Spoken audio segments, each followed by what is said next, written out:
بسم اللہ الرحمن الرحیم۔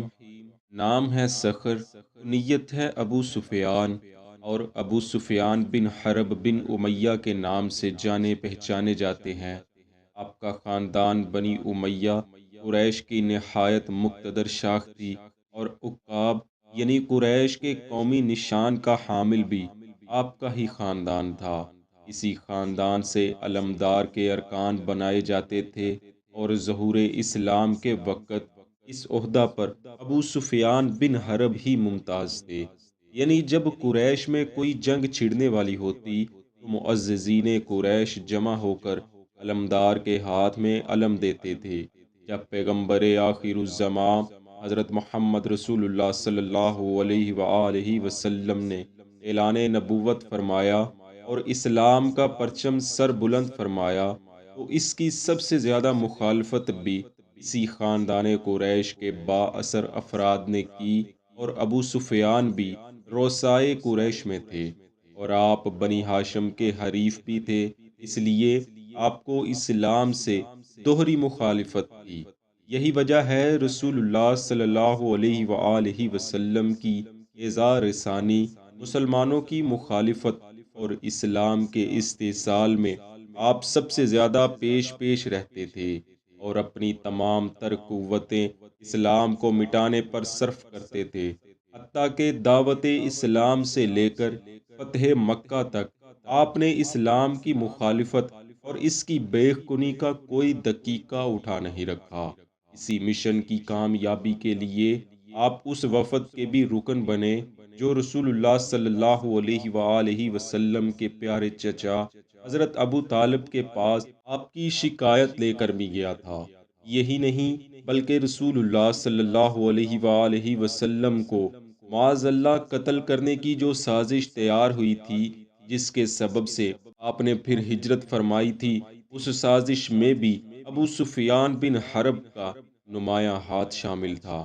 الغرض طلوع اسلام سے لے کر ہجرت مدینہ تک رسول اللہ صلی اللہ علیہ وآلہ وسلم اور صحابہ کرام پر ڈھائے گئے مظالم میں کسی نہ کسی حوالے سے ابو سفیان بن حرب کفار قریش کے ساتھ کھڑے دکھائی دیتے ہیں۔ چاہیے تو یہ تھا کہ مسلمانوں کو مکہ سے بے دخل کر دینے کے بعد انہیں سکھ کا سانس لینے دیا جاتا اور انہیں اپنے حال پر چھوڑ دیا جاتا، لیکن روسائے قریش کو توحید و رسالت کی یہ بڑھتی ہوئی روشنی ایک آنکھ نہ بھائی، اور انہوں نے اسلام کی شمع ہمیشہ ہمیشہ کے لیے گل کرنے کا فیصلہ کر لیا، جس کے نتیجے میں کفر و اسلام کا سب سے پہلا معرکہ غزوہ بدر برپا ہوا۔ لیکن اس معرکے میں ابو سفیان شریک نہ ہوئے، کیونکہ آپ اس وقت کاروان تجارت لے کر گئے ہوئے تھے۔ بدر میں بڑے بڑے معززین قریش جہنم واصل ہو گئے تھے، جن میں ابو جہل، عتبہ بن ربیہ وغیرہ بھی شامل تھے، یعنی قریش اب بغیر سردار کے تھے۔ چنانچہ ابو سفیان جیسے ہی واپس لوٹے تو قریش نے آپ کو مسند ریاست پر بٹھایا، اور سب سے پہلے آپ کو مقتولین بدر کا انتقام لینے کا فریضہ سونپا۔ آپ خود بھی انتقام کی آگ میں جل رہے تھے، کیونکہ آپ کا بیٹا حنظلہ بھی اسی جنگ میں قتل ہو چکا تھا۔ بس آپ نے وہیں دوسرے لوگوں کے ہمراہ یوں حلف لیا، یعنی جب تک محمد صلی اللہ علیہ وآلہ وسلم سے بدر کا انتقام نہ لیں گے، تب تک اپنی عورتوں کو نہ چھوئیں گے۔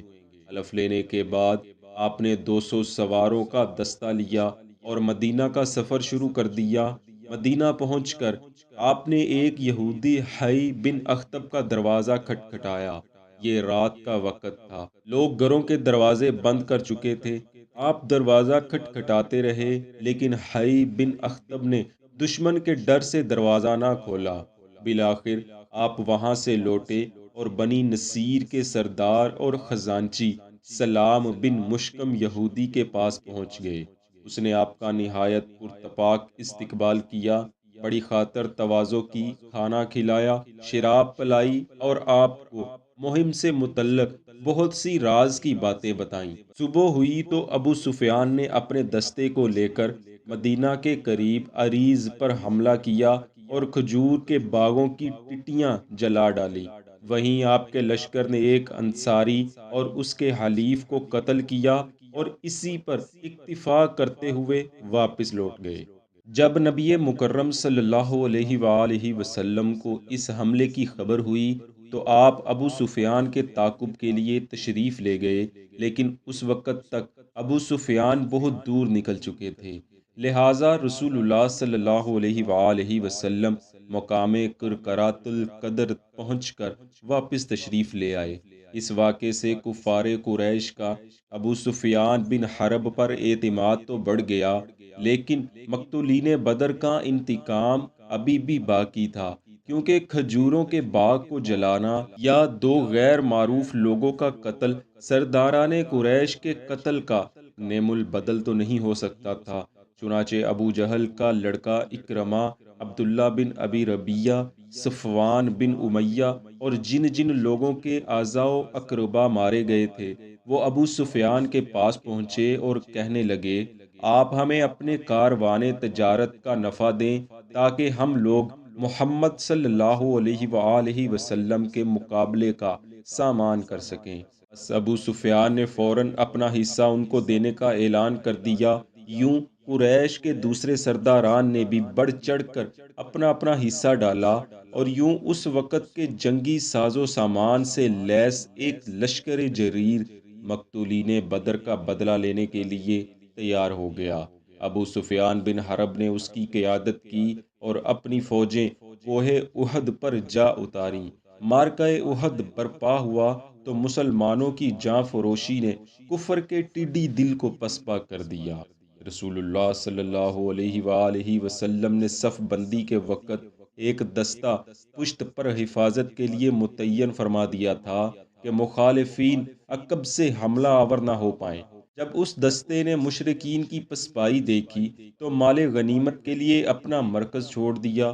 خالد بن ولید، جو اس وقت مشرکین کے دستے کی کمان سنبھالے ہوئے تھے، نے جب راستہ صاف دیکھا تو فوراً عقب سے حملہ کر دیا۔ مسلمان اس ناگہانی حملے کی تاب نہ لا سکے اور بہت بری طرح پیچھے ہٹے، حتیٰ کہ بہت سے صحابہ کرام اس پسپائی میں شہید ہوئے اور پیغمبر خدا صلی اللہ علیہ وآلہ وسلم کا چہرہ مبارک زخمی اور دندان مبارک بھی شہید ہو گئے۔ کفار کا یہ حملہ اس قدر شدید تھا کہ حضور کے پاس سوائے چند جاں نثاروں کے کوئی باقی نہ رہا تھا۔ یہی وجہ ہے کہ حضور کی شہادت کی خبر اڑ گئی۔ اس خبر کے پھیلتے ہی ابو سفیان فرط مسرت سے پہاڑ پر چڑھ دوڑے اور فاتحانہ غرور میں بلند آواز سے پوچھنے لگے، محمد ہیں؟ رسول کریم صلی اللہ علیہ وآلہ وسلم نے جب ابو سفیان کی آواز سنی تو صحابہ کو جواب دینے سے منع فرما دیا۔ ابو سفیان کو جب کوئی جواب نہ ملا تو سمجھا کہ معاذ اللہ پیغمبر خدا کا کام تمام ہو گیا ہے۔ ابو سفیان نے پھر دوسری آواز دی اور پوچھا، ابن ابی قحافہ یعنی ابو بکر صدیق ہیں؟ اس سوال پر بھی کسی نے کوئی جواب نہ دیا تو تیسری مرتبہ ابو سفیان نے حضرت عمر کو پکارا۔ جب ابو سفیان نے عمر کا نام لیا تو کچھ دیر تک خاموشی رہی، لیکن پھر حضرت عمر فاروق رضی اللہ عنہ اپنے ضبط کو برقرار نہ رکھ سکے اور بلند آواز سے ابو سفیان کو جواب دیا، او دشمن خدا!